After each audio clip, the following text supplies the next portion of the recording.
locations where intelligence reported no significant structures.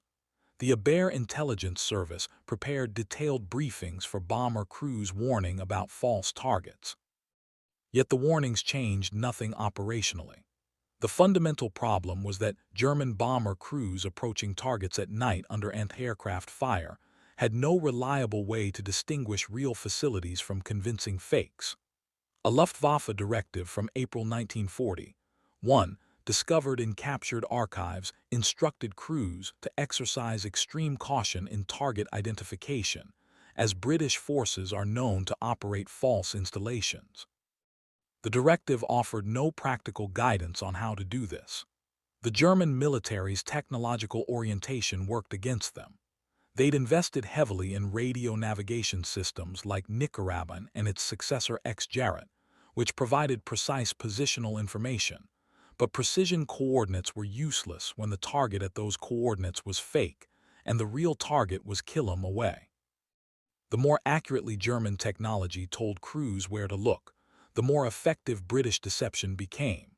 Because crews assumed that something at the correct location must be the target, some German bomber units attempted to adapt. Camp Geschwader 100, the specialist Pathfinder unit, began requiring visual confirmation from two separate aircraft before marking targets for follow-up bombing. This reduced effectiveness of British decoys, but it also significantly slowed German operations and reduced the number of targets they could attack in a single night. The system of visual confirmation also proved vulnerable. On the night of 17 April 1941, two KG-100 Pathfinder aircraft both confirmed the Bristol Airplane Works and marked it for bombing. Both had identified the same decoy. The following bomber stream faithfully bombed the marked location. 43 bombs hit empty fields. The psychological impact on German crews became significant.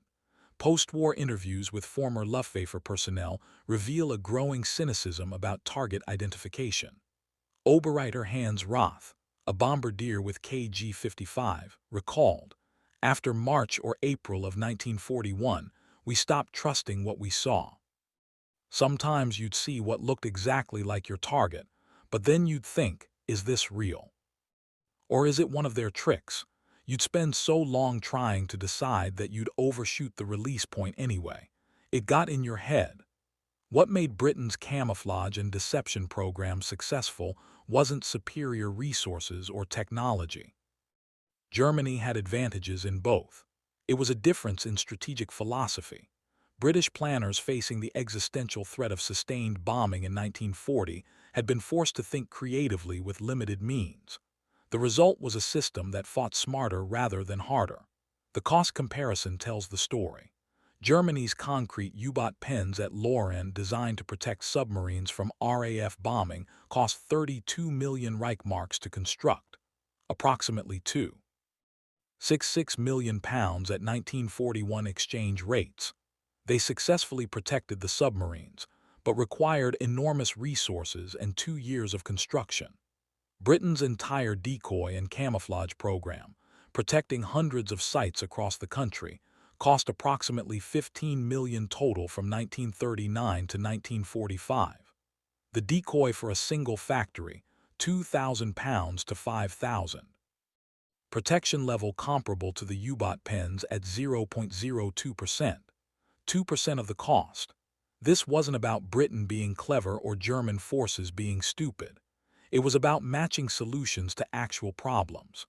German military planning assumed that strategic bombing required defeating enemy defenses, anti-aircraft guns, fighter interceptors, hardened structures.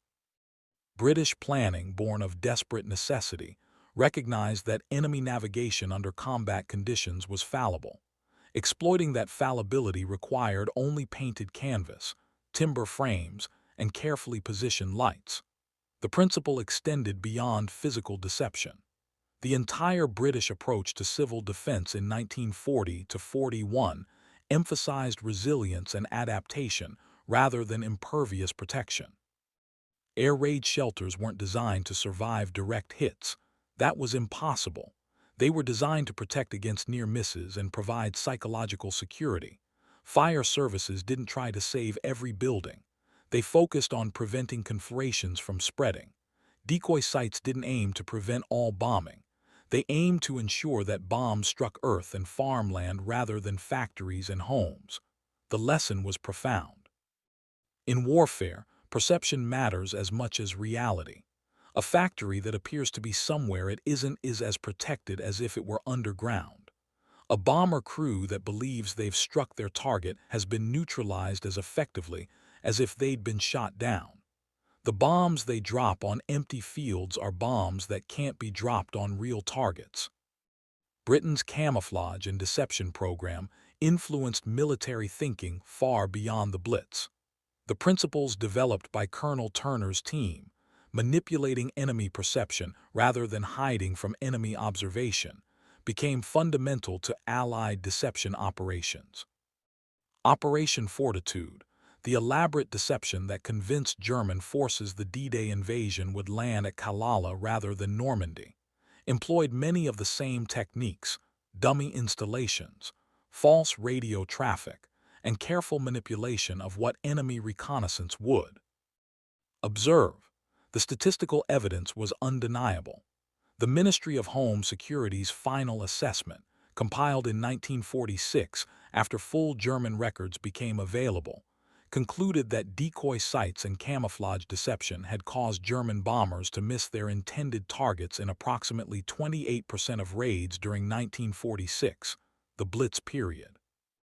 Given that the Luftwaffe dropped approximately 41,000 tons of bombs on Britain between September 1940 and May 1941, this meant roughly 11,500 tons of explosives struck decoys or missed targets due to camouflage measures, rather than hitting industrial or civilian targets. At an estimated 100 pounds of damage per ton of bombs, a conservative figure for urban areas that represented 15 million in prevented damage against a program cost of 6.2 million during the same period. The return on investment improved dramatically when considering civilian casualties prevented, an estimated 3,800 deaths avoided. According to civil defense analyses, the human cost of German bombing was horrific. Over 40,000 British civilians killed during the Blitz, but the cost would have been catastrophically worse without the deception program. Every bomb that created a muddy field in Devon instead of a terrace house in Derby represented lives, saved through creativity and nerve rather than through concrete and steel. Colonel Turner received a CBE for his work in 1944. Most of the Home Guard crews who operated decoy sites received nothing but their standard service recognition. The program itself remained classified until 1948, part of Britain's broader official reluctance to discuss deception operations, whilst post-war intelligence work continued. On the morning of the 20th of November 1940, reconnaissance photographs showed the Rover works in Coventry with 23 large craters surrounding it.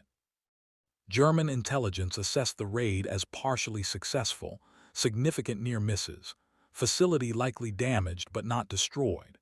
The actual Rover works, 8 km away and completely untouched, continued engine production without pause.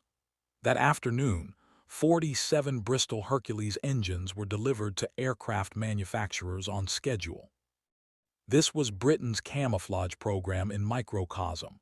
Not perfect protection, but sufficient deception. Not hiding reality, but creating false realities.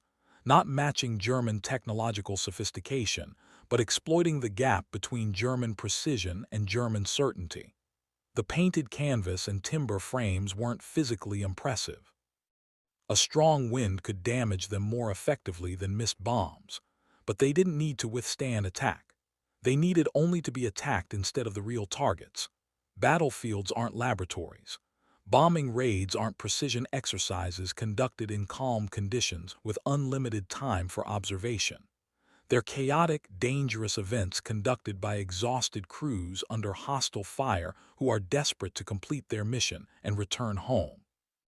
In that environment, human perception is vulnerable to manipulation. A convincing fake becomes as valuable as an impregnable fortress. The Luftwaffe's pilots and bombarders weren't incompetent.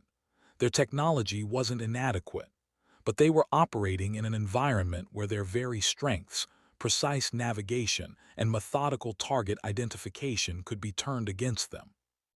They arrived at exact coordinates and saw what appeared to be their target and bombed it with precision. That it wasn't their real target became apparent only later in reconnaissance. Photographs showing untouched factories where destroyed ruins should have been. Britain's camouflage program succeeded because it understood something fundamental. In warfare, making the enemy believe the wrong thing is often more effective than preventing them from knowing the right thing. Paint and canvas and carefully positioned lights couldn't stop German bombers from attacking, but they could ensure those attacks struck empty ground instead of homes and factories. In 1940, when Britain stood alone and every factory and every life mattered desperately, that was more than